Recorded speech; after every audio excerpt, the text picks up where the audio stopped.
Cain and I were practically brothers. We did everything together. We lived on the same street, went to the same school, even finished each other's sentences sometimes. Cain was always the life of the party, cracking jokes and flashing that goofy grin of his. I was the quieter one, the observer. But we balanced each other out. Senior year was winding down. We were ready to break free from the textbooks, the exams, the whole routine of it all. We craved adventure, something different. That's when we hatched the plan, a camping trip. We decided to head for Redwood National Park. Towering trees, whispering winds, the smell of damp earth. We were both drawn to the mystery of it all.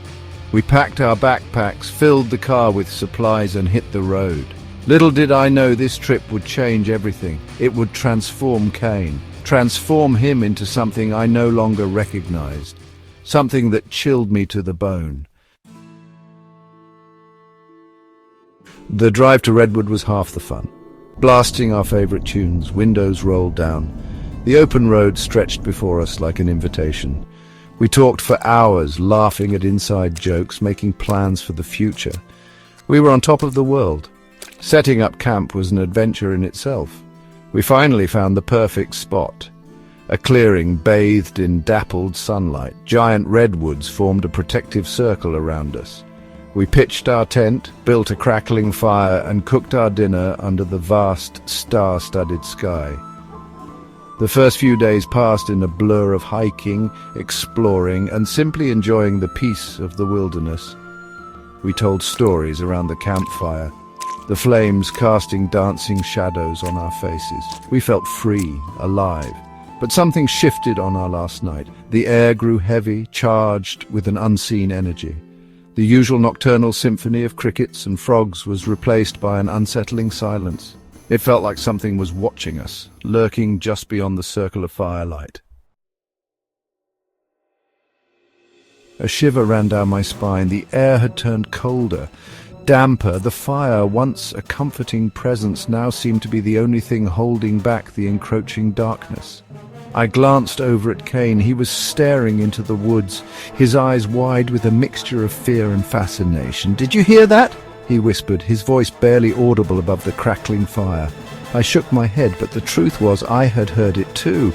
A twig snapped, then another.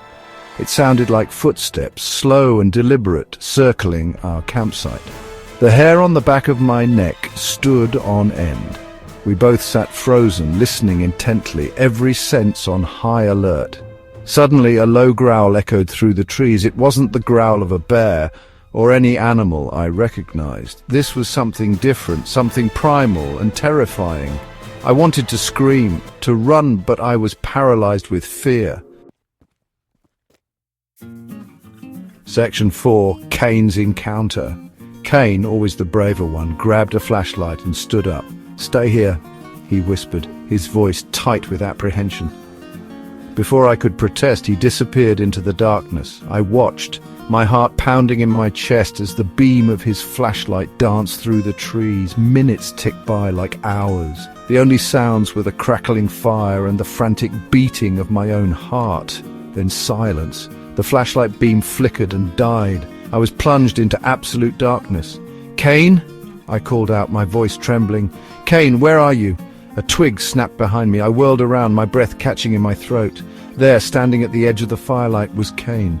But something was different. His eyes, usually sparkling with life, were now cold and vacant. He took a step towards me, and I noticed something else. His hands, his fingernails were longer, sharper, almost claw-like. Fear, cold and paralyzing, gripped me. This wasn't Cain. This was something else. Something monstrous, wearing his skin. Section 5. The transformation begins. "Cain, what's wrong?" My voice was a choked whisper. He didn't answer. He just kept staring at me, his eyes burning into mine. I stumbled back, fear propelling me. He took another step toward me, and I noticed a strange smell like wet fur and decaying leaves emanating from him.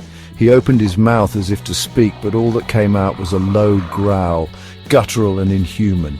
I scrambled to my feet and ran. I didn't look back. I could hear him behind me, moving with unnatural speed, his growls echoing through the trees.